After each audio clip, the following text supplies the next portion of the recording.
Make tricolor swirls of icing on your cupcakes with this 3-color coupler set.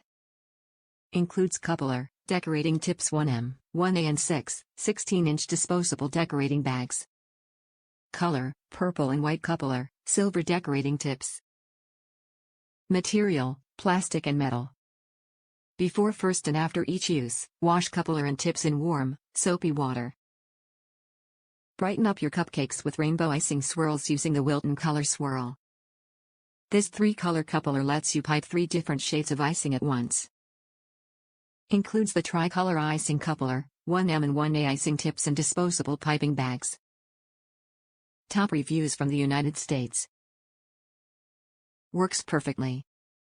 I have no idea why other people have had problems with this. If you follow the directions, it works great. I assembled it with no problems, made some fresh buttercream frosting, and it required relatively little effort to extrude.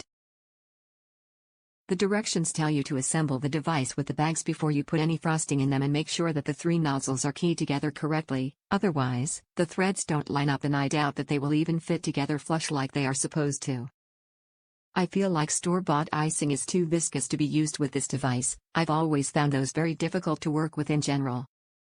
Freshly made buttercream at room temperature worked great for me. I just rolled the bags up together at the top like a kayaking dry bag, and the look and consistency of the final product was perfect on the first try. Photo attached. The directions do say that you can use just 2 nozzles, but this doesn't make any sense to me. Of course the frosting is going to come out the path of least resistance, so partially through the tip and partially backwards through the 3rd nozzle. This just seems like common sense to me.